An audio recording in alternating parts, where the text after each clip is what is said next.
तो आज के वीडियो में यहाँ पे हम शुरू करते हैं जीएनएम फर्स्ट ईयर के लिए। चारों सब्जेक्ट से ऑब्जेक्टिव सब्जेक्ट से होगा। मैं सभी सब्जेक्ट से इसीलिए कराता ताकि आपको सभी सब्जेक्ट से ऑब्जेक्टिव पता होता चलता रहे, ताकि आपको आइडिया लगे कि हाँ सभी सब्जेक्ट में हमें कुछ पढ़ रहे हैं, कुछ ज्ञान हो रहा है। तो सब्जेक्ट आपको मिलेगा चारों सब्जेक्ट से। तो पहले है जैव विज्ञान, जिसे बायो साइंस कहते हैं। इसके अंदर एनाटॉमी, फिजियोलॉजी, माइक्रोबायोलॉजी है, आपको पता है। चलिए हम देखते हैं यहाँ से। देखिए, ये वीडियो आपके कॉन्सेप्ट, आपके थ्योरी और आपके ऑब्जेक्टिव्स नॉलेज को बढ़ाएगा, तो आप सभी ज़रूर देखें। हर एक स्टेट के लिए मैं पढ़ा रहा हूँ, सेम पैटर्न होता है, तो आपको घबराना बिल्कुल नहीं है। यहाँ पे देख लीजिए, कहता है कि मानव शरीर की सबसे छोटी क्रियात्मक कौन सी है, तो वह सेल होता है, सबसे छोटी क्रियात्मक संरचनात्मक इकाई। आगे है माइटोकॉन्ड्रिया को कोशिका का पावर हाउस क्यों कहा जाता है, क्योंकि यह ऊर्जा एटीपी का उत्पादन करता है। ठीक है, माइटोकॉन्ड्रिया को पावर हाउस, ऊर्जा गृह कहा जाता है। क्यों? क्योंकि यह एटीपी का उत्पादन करता है, जो एनर्जी को क्या करता है, रेगुलेट करता है। लाल रक्त कोशिकाओं में कौन सा अंग अनुपस्थित होता है, अब्सेंट होता है, यानी आरबीसी में कौन सा ऐसा एक अंग है जो अब्सेंट होता है, नहीं होता है, तो न्यूक्लियस होता है। नाभिक जो है, आपको आरबीसी में न्यूक्लियस नहीं होता है, ये बातें ध्यान में रखिएगा। आगे है हृदय की धड़कन नियंत्रित करने वाली संरचना जो है कौन सी है, यानी हृदय के धड़कन को कौन सी संरचना नियंत्रित करती है, तो वो है एसे नोड। ठीक है, साइनो ऑरिकुलर नोड। ठीक है, याद रखिएगा एसे नोड। आगे है यहाँ पे तंत्रिका आवेग किस पदार्थ की मदद से संचालित होती है, यानी जो तंत्रिका आवेग जो होता है, जो आपका बॉडी में आवेग जो इलेक्ट्रिक मूवमेंट होता है, वह न्यूरोट्रांसमीटर के द्वारा संचालित होता है। ठीक है, तंत्रिका आवेग, ठीक है ना। नर्व सप्लाई जो होता है वह न्यूरोट्रांसमीटर के द्वारा होता है। ठीक है, आगे है यहाँ पे शरीर में होमियोस्टेसिस किसकी सहायता से बना रहता है, तो शरीर में होमियोस्टेसिस यानी समान स्थिति जो होता है किसकी सहायता से बना रहता है, तो तंत्रिका और अंतःस्रावी तंत्र की संयुक्त क्रिया से, यानी नर्व के द्वारा और अंतःस्रावी तंत्र जो होते हैं उसके संयुक्त क्रिया के द्वारा होमियोस्टेसिस बना रहता है, बॉडी में एक समान स्थिति बना रहता है। ठीक है, इंसुलिन किस अंग से स्रावित होता है, तो पैंक्रियाज से स्रावित होता है। ठीक है, आगे है कौन ऑक्सीजन और कार्बन डाइऑक्साइड का आदान प्रदान कहाँ होता है, तो जो हम श्वसन करते हैं, ऑक्सीजन लेते हैं, कार्बन डाइऑक्साइड छोड़ते हैं, तो ये गैसों का आदान प्रदान कहाँ से होता है, तो फेफड़ों के एल्वोलियाई से। ठीक है, फेफड़ों के एल्वोलियाई से, जो एक गुच्छा टाइप से होता है फेफड़ा के अंदर, वही जो है एल्वोलियाई होता है। ठीक है, आगे है मूत्र निर्माण की क्रियात्मक इकाई कौन सी है, तो मूत्र का निर्माण नेफ्रॉन से किडनी के अंदर ही होता है, और किडनी के क्रियात्मक इकाई नेफ्रॉन ही होता है। ठीक है, आगे है हड्डियों को जोड़ने वाला ऊतक कौन सा होता है, तो मैं आपको पढ़ा चुका हूँ। हड्डी को हड्डी से लिगामेंट जोड़ता है। ठीक है,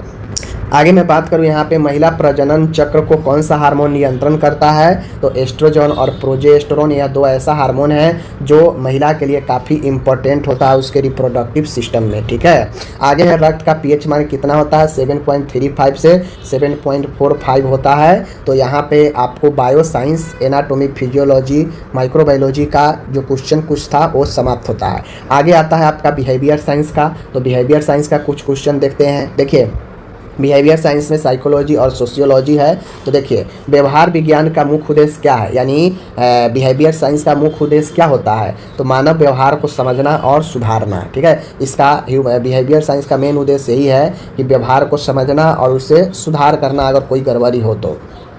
सीखने की प्रक्रिया को किस वैज्ञानिक ने समझाया, यानी लर्निंग जो प्रोसेस है इसको किसने समझाया, कौन साइकोलॉजिस्ट, तो पाब्लो। ठीक है ना, पाब्लो। ठीक है ना, पाब्लो ने, इवान पाब्लो और बीएफ स्किनर, याद रखिएगा बहुत इंपॉर्टेंट है, इयान पाब्लो और बीएफ स्किनर ने आपको जो है सीखने की प्रोसेस को समझाया इन्होंने। ठीक है, आगे है यहाँ पे हायरार्की ऑफ नीड्स की सिद्धांत किसने दिया, तो मनुष्यों के आवश्यकता का पदानुक्रम, यह आपको पता है हायरार्की ऑफ नीड्स जो है यह मास्लो, अब्राहम मास्लो के द्वारा समझाया गया। ठीक है, आगे है व्यक्तित्व के 3 स्तर, आईडी, ईगो, सुपर ईगो किसने दिया? तो व्यक्तित्व पर्सनालिटी के 3 स्तर होता है, आईडी, ईगो और सुपर ईगो, यह सिगमंड फ्रायड के द्वारा दिया गया।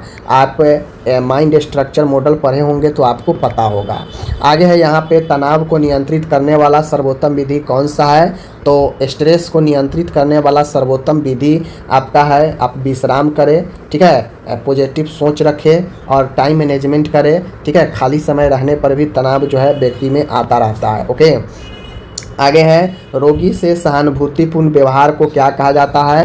रोगी से सहानुभूतिपूर्ण अगर व्यवहार करते हैं उसे क्या कहा जाता है? तो उसे थेरेपेटिक कम्युनिकेशन कहा जाता है। आप रोगी के साथ सहानुभूति व्यवहार प्रकट कर रहे हैं, मतलब एक प्रकार का आप उपचारात्मक जो है संचार बना रहे हैं रोगी को, ठीक है। आगे है आत्म जागरूकता, सेल्फ अवेयरनेस के लिए जो है नर्स के लिए क्यों आवश्यक है? नर्स के लिए सेल्फ अवेयरनेस क्यों जरूरी है? इसलिए ज़रूरी है ताकि वह रोगी के प्रति निष्पक्ष और संवेदनशील जो है रह सके, ठीक। तो नर्स के लिए सेल्फ अवेयरनेस इसलिए ज़रूरी है ताकि वह रोगी के प्रति निष्पक्ष हो और संवेदनशील रह सके, ठीक है। आगे है समूह में काम करने की क्षमता को क्या कहते हैं? तो एक ग्रुप में काम करने की क्षमता को कहते हैं टीम स्पिरिट या सहयोगात्मक व्यवहार, टीम स्पिरिट कहते हैं, ठीक है, याद रखिएगा।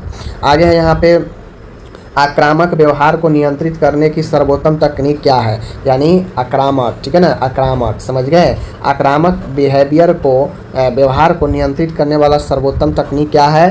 तो शांतिपूर्ण संवाद या सकारात्मक सुदृढ़ीकरण, रेनफोर्समेंट, ठीक है ना। कोई व्यक्ति अगर आक्रामक व्यवहार का है, आप उसके साथ प्यार से संवाद, शांतिपूर्ण संवाद करेंगे तो जरूर वो चीज़ें को समझेगा, ओके। आगे है नर्सिंग में संचार का सबसे महत्वपूर्ण तत्व क्या है? तो एक्टिव लिसनिंग। तो नर्सिंग में जो कम्युनिकेशन होता है उसमें सबसे महत्वपूर्ण अगर होता है तो एक्टिव लिसनिंग का होता है, सक्रिय रूप से सुनना, ठीक है, कितना आप सुन रहे हैं चीज़ों को। रोगी की भावनाओं को समझना किस प्रकार की बुद्धि का संकेत है?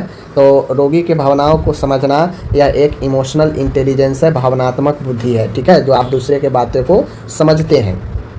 व्यवहार में परिवर्तन के लिए सबसे प्रभावी कारक कौन सा है? तो आप अपने बिहेवियर में परिवर्तन करना चाहते हैं तो उसके लिए सबसे प्रभावी कारक प्रेरणा, मोटिवेशन होता है। मोटिवेशन से ही आप जो है चीज़ों को बदल सकते हैं अपने अंदर। तो आप अपने व्यवहार को बदलना चाहते हैं तो या किसी के व्यवहार को, तो उसके लिए मोटिवेशन जरूरी होता है, ठीक है। तो बिहेवियर साइंस में ये सारे क्वेश्चन था। आगे बढ़ते हैं। आगे है फंडामेंटल ऑफ नर्सिंग, ठीक है। फंडामेंटल ऑफ नर्सिंग में फर्स्ट एड है, न्यूट्रिशन वगैरह बहुत सारे चीज़ें फंडामेंटल नर्सिंग है, उसको देखते हैं। तो पहला प्रश्न है नर्सिंग के संस्थापक मानी जाती है फ्लोरेंस नाइटिंगेल। इसने आधुनिक नर्सिंग का जो है जनक कहा जाता है फ्लोरेंस नाइटिंगेल को, ठीक है ना। आगे है नर्सिंग प्रक्रिया का पहला चरण क्या है? तो नर्सिंग प्रक्रिया का पहला चरण असेसमेंट होता है और लास्ट चरण इवैल्यूएशन होता है, याद रखिएगा, ठीक है। आगे बढ़ते हैं। यहाँ पे संक्रमण की श्रृंखला, चेन ऑफ इन्फेक्शन में सबसे महत्वपूर्ण कड़ी कौन सा है? एक चेन होता है जो हर एक चेन बाई चेन बढ़ता है आगे, तो उस इन्फेक्शन के चेन में सबसे महत्वपूर्ण कड़ी अगर कोई है तो वह सोर्स ऑफ इन्फेक्शन है, संक्रमण का स्रोत है, ठीक है। संक्रमण का स्रोत चेन ऑफ इन्फेक्शन में काफ़ी इम्पोर्टेंट होता है, ठीक है ना। आगे है स्टेरिलाइजेशन का उद्देश्य क्या है? तो स्टेरिलाइजेशन का उद्देश्य सूक्ष्म जीवों को पूर्णतः नष्ट करना, ठीक है ना। स्टेरिलाइजेशन का उद्देश्य ही होता है कि सूक्ष्म जीवों को पूर्णतः नष्ट करना, ठीक है ना, याद रखिएगा। रोगी की सुरक्षा के लिए नर्स का क्या प्राथमिकता देनी चाहिए? रोगी की सुरक्षा के लिए नर्स को क्या प्राथमिकता देनी चाहिए? तो पर्यावरण की सुरक्षा और सतर्क देखभाल, यानी रोगी की सुरक्षा के लिए नर्स को प्राथमिकता सबसे पहले पर्यावरण को सुरक्षा करे, आसपास की चीज़ों को सिक्योर करे, ठीक है ना। हेल्थ टीचिंग का मुख्य उद्देश्य, स्वास्थ्य शिक्षण का मुख्य उद्देश्य क्या होता है? रोगी को आत्म देखभाल के लिए सक्षम बनाना। हम किसी को किसी चीज़ के बारे में हेल्थ एजुकेशन क्यों देंगे? ताकि वह खुद को देखभाल को अच्छे से कर सके, सक्षम बन सके, ठीक है ना। दवा देने के 5 राइट्स, 5 नियम में से एक बताइए। तो 5 नियम में से एक नियम है राइट पेशेंट, ठीक है ना। बहुत 5 नियम आपको याद होना चाहिए, ठीक है ना। आगे है नर्सिंग में एसेप्सिस का अर्थ क्या है? देखिए, सेप्सिस अगर होगा तो वह संक्रमण को बताएगा, ठीक है, लेकिन एसेप्सिस यानी संक्रमण का अब्सेंस, ठीक है ना, संक्रमण रहित स्थिति बनाए रखना। संक्रमण रहित मतलब क्या होता है? संक्रमण से दूर, बिना संक्रमण की स्थिति बनाए रखना, यही एसेप्सिस होता है, ठीक है। आगे है यहाँ पे, रोगी को बिस्तर पर स्नान देने से क्या लाभ होता है। रोगी को बिस्तर पर यानी बेड बाथ देने से क्या लाभ होता है। तो स्वच्छता, रक्त संचार और आराम में सुधार। अगर कोई मरीज मान गए बेड से नहीं उतर पा रहा है, बेड पर पड़ा हुआ है, तो बेड बाथ का मतलब ये नहीं होता है कि बेड पर जो है पानी जो है रखे लगना शरीर पर, नहीं, कपड़े भिगोकर शरीर को साफ किया जाता है, वही बेड बाथ होता है, ठीक है ना। उससे स्वच्छता बनी रहती है, रक्त संचार बनता है, आराम में सुधार होता है। आगे है, नर्सिंग दस्तावेज का उद्देश्य क्या होता है। तो नर्सिंग डॉक्यूमेंट का उद्देश्य होता है देखभाल का सटीक रिकॉर्ड रखना, टीम में साझा करना, ठीक है, लीगल कानूनी रूप से भी वो उपयोगी हो सकता है। आगे है, प्राथमिक उपचार का पहला कदम, फर्स्ट एड का पहला कदम क्या होता है। स्थिति का आकलन और सुरक्षा निश्चित करना। तो प्राथमिक उपचार का पहला कदम यही होता है कि कंडीशन को एक्सेस करें, ठीक है, और फिर सुरक्षा को आप सुनिश्चित करें। आगे है, नर्सिंग में एम्पैथी का क्या अर्थ होता है। तो नर्सिंग में एम्पैथी का अर्थ होता है कि रोगी को भावनाओं को समझना और सहानुभूति दिखाना। एम्पैथी का मतलब होता है कि रोगी के भावनाओं को समझना। एज ए नर्स आप हैं तो एम्पैथी का मतलब होता है कि आप मरीज के भावनाओं को समझें और सहानुभूति दिखाएं, ठीक है ना। आगे है, रोगी की गोपनीयता बनाए रखना किस सिद्धांत का भाग है। तो रोगी के कॉन्फिडेंशियली जो होता है, जो गोपनीयता होता है, उसको बनाए रखना, यह नर्सिंग एथिक्स, नर्सिंग नैतिकता की सिद्धांत होती है। ओके, आगे है, नर्सिंग में डेलीगेशन का क्या अर्थ है। तो नर्सिंग में डेलीगेशन का अर्थ होता है कार्य को उचित व्यक्ति को सौंपना और जिम्मेदारी बनाए रखना। जैसे कोई टीम मेंबर है, वो टीम मेंबर किसी अपने मेंबर को काम दी कि ये काम करना है, तो ये होता है काम सौंपना उचित व्यक्ति को और जिम्मेदारी से बनाए रखना उस काम को, यही डेलीगेशन होता है। डेलीगेशन का अर्थ है कि काम को एक जिम्मेदार व्यक्ति को सौंपना, ठीक है, और उस पर लगातार नज़र बनाए रखना। अब आता है, फंडामेंटल समाप्त हो गया। चौथा है कम्युनिटी हेल्थ नर्सिंग फर्स्ट। तो इसको जो है हम लोग यहाँ पे देखेंगे, यहाँ से प्रश्न। ओके, आगे है, सामुदायिक स्वास्थ्य का मुख्य लक्ष्य क्या है। सामुदायिक कम्युनिटी हेल्थ का मुख्य लक्ष्य क्या है, मैंने आपको पढ़ा दिया है इंट्रोडक्शन, तो आपको पता होना चाहिए। इसका मेन लक्ष्य है समुदाय के सभी लोगों को स्वास्थ्य स्तर को बढ़ावा देना, ठीक है। प्राथमिक स्वास्थ्य देखभाल का पहला सिद्धांत क्या है। प्राइमरी हेल्थ केयर का पहला सिद्धांत क्या है। समानता और समुदाय की सहभागिता, ठीक है ना, समानता, इक्वलिटी और लोगों की पार्टिसिपेशन, यही इसका सिद्धांत है। आगे है, टीकाकरण का कार्यक्रम का मुख्य उद्देश्य क्या होता है। तो भाई टीकाकरण इसीलिए ना दिया जाता है कि संक्रामक रोगों की रोकथाम किया जाए आगे चल के, तो टीकाकरण का ही उद्देश्य लक्ष्य होगा। स्वच्छ भारत मिशन किसके अंतर्गत आता है। तो स्वच्छ भारत मिशन पर्यावरणीय स्वच्छता और सार्वजनिक स्वास्थ्य सुधार के अंदर आता है। बात समझ गए, पर्यावरणीय स्वच्छता और सार्वजनिक स्वास्थ्य सुधार के अंदर आता है। मातृ मृत्यु दर को कम करने का प्रमुख उपाय क्या है। तो मातृ मृत्यु दर को कम करने का प्रमुख उपाय है, जो प्रेगनेंसी के दौरान, डिलीवरी के दौरान जो महिला का डेथ हो जाता है या बच्चे जन्म देने समय, तो उस डेथ को कम करने का उपाय है प्रसव पूर्व और प्रसव के बाद का देखभाल, ठीक है ना। आगे है, सामुदायिक सर्वेक्षण का मुख्य उद्देश्य क्या है। कम्युनिटी का सुपरविजन का मुख्य उद्देश्य क्या है। तो समुदाय के स्वास्थ्य आवश्यकताओं का पता लगाना। हम सर्वेक्षण इसीलिए करते हैं कि किस चीज़ की दिक्कत है, किस चीज़ की कमी है, ताकि इसको हम पूरा कर सकें। तो समुदाय की स्वास्थ्य आवश्यकताओं का आकलन करना इसका मुख्य उद्देश्य होता है। आगे है, जल जनित रोगों के रोकथाम का सबसे सरल उपाय क्या है।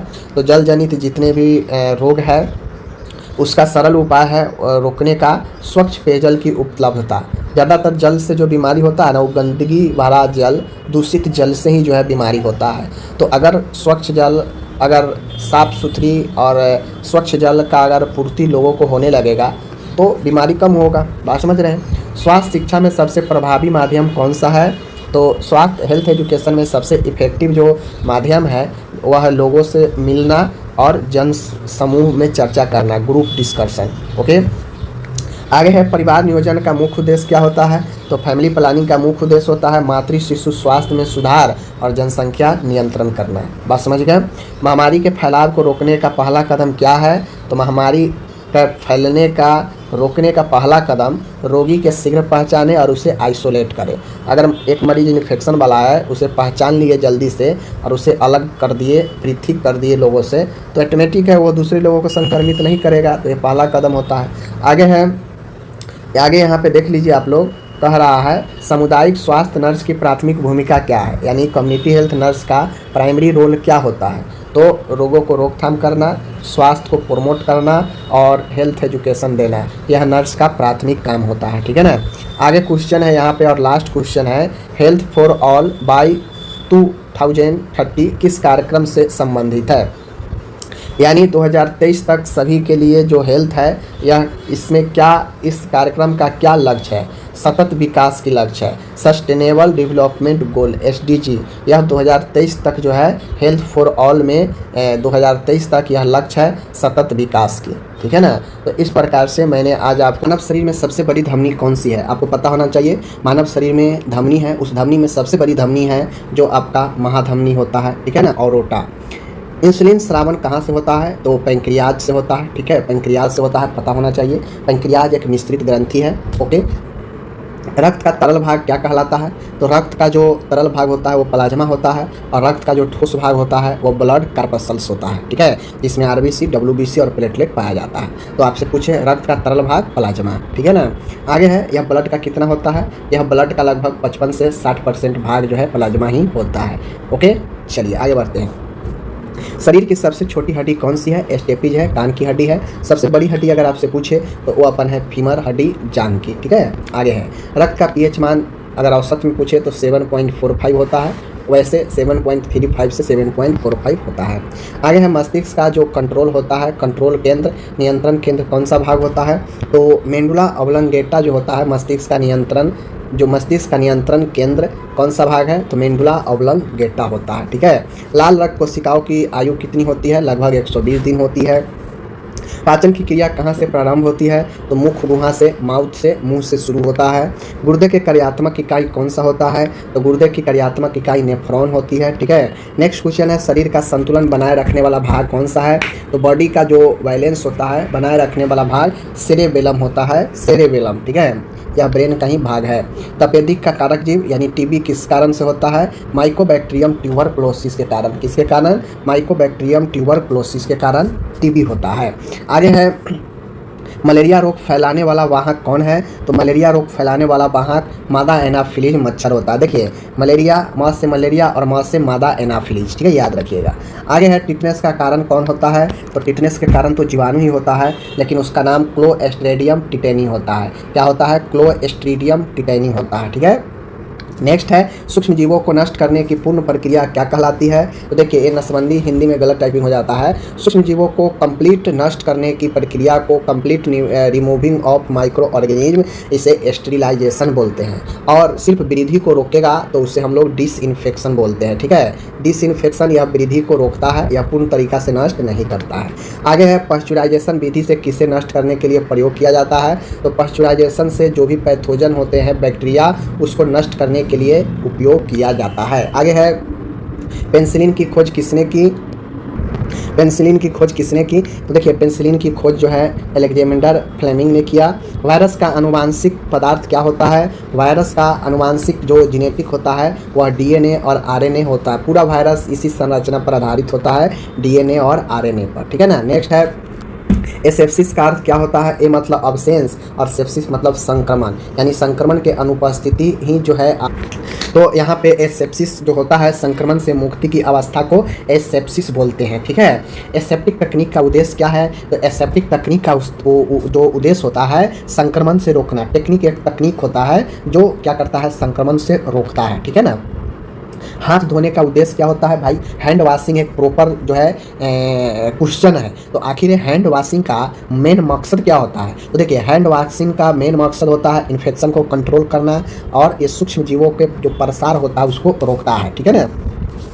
मनोविज्ञान का जनक कौन कहलाता है, तो मनोविज्ञान का जनक जो होता है, मनोविज्ञान का जनक पूछ रहा है, समझ गए। मनोविज्ञान, देखिए मनोवैज्ञानिक का जनक बहुत सारे हैं, लेकिन मैं आपको बता, तो क्वेश्चन कहता है मनोवैज्ञानिक का जनक कौन है, साइकोलॉजी का फादर ऑफ साइकोलॉजी कौन है, तो विलियम वुंट। क्या, विलियम वुंट।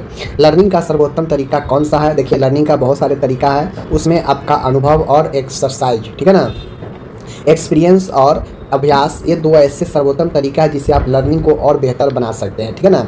फ्रायड के अनुसार, सिगमंड फ्रायड के अनुसार इदम का संबंध किससे है, तो फ्राइड के अनुसार इदम का संबंध जो है अवचेतन इच्छाओं से है, ठीक है ना, अवचेतन इच्छाओं से है। आगे है मोटिवेशन का अर्थ क्या है, तो मोटिवेशन का अर्थ होता है कार्य करने की आंतरिक एनर्जी या काम करने की आंतरिक जो है ऊर्जा, ठीक है ना, जो व्यक्ति को काम करने के लिए प्रेरित करता है वही मोटिवेशन होता है। मनुष्य का व्यक्तित्व किन 3 तत्वों से बना है, मनुष्य का व्यक्तित्व जो है आईडी, ईगो, सुपर ईगो से बना है, ठीक है ना। मानसिक स्वास्थ्य का मुख्य संकेत क्या है, तो मेंटल हेल्थ का मुख्य इंडिकेटर संकेत जो है संतुलित भावनाएं और व्यवहार। किसी भी व्यक्ति का अगर इमोशन बिहेवियर अगर बैलेंस है तो व्यक्ति जो है मानसिक रूप से स्वस्थ है, ठीक है ना। आगे है चिंता एंजाइटी का प्रमुख कारण क्या है, तो एंजाइटी का प्रमुख कारण असुरक्षा या भय है। चिंता का प्रमुख कारण यही होता है जब व्यक्ति असुरक्षा और भय से जो है अपने आप को पीड़ित होने लगता है तो उससे चिंता सताने लगती है, ठीक है ना।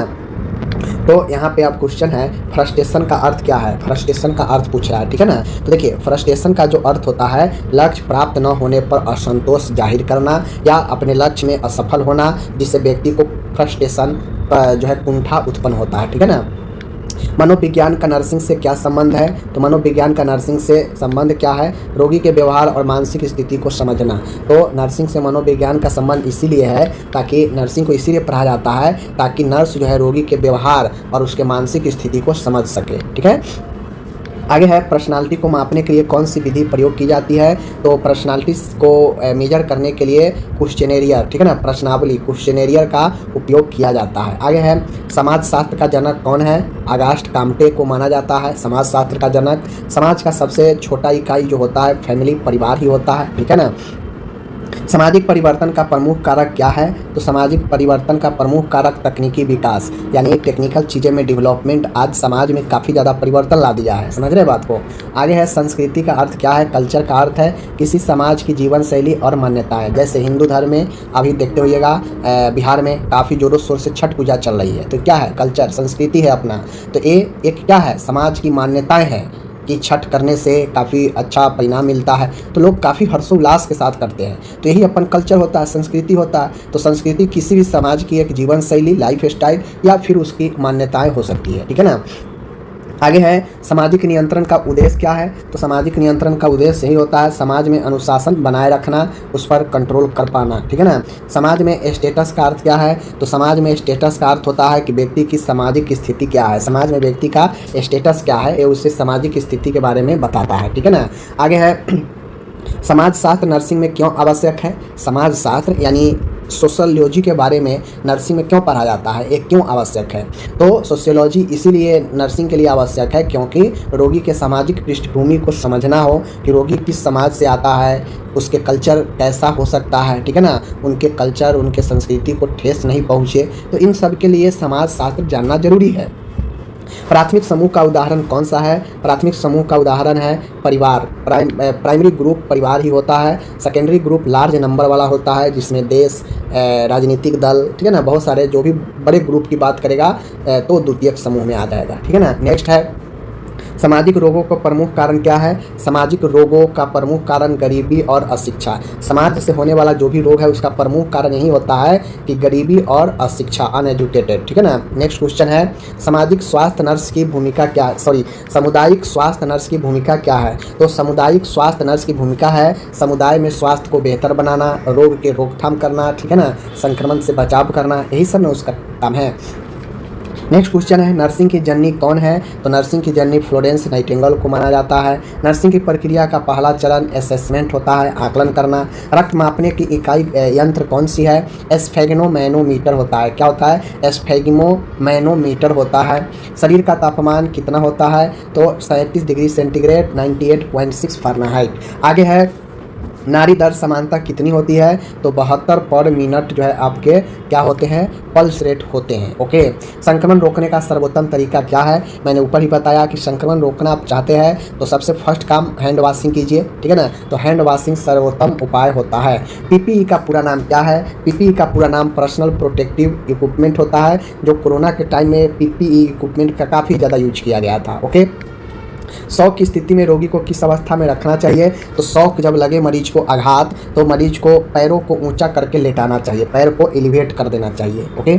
आगे है सीपीआर का पूरा नाम कार्डियो पल्मोनरी रिससिटेशन है CPR। यह तब दिया जाता है जब अचानक से व्यक्ति का श्वसन हार्ट बीट बंद हो जाए तो CPR जो है हम लोग देते हैं। ओके, WHO की स्थापना कब हुई थी? तो देखिए WHO की स्थापना 7 अप्रैल 1948 को की गई थी। WHO का मुख्यालय कहाँ है? आप लोग जो भी है कमेंट करके इसको बता सकते हैं। ओके, हम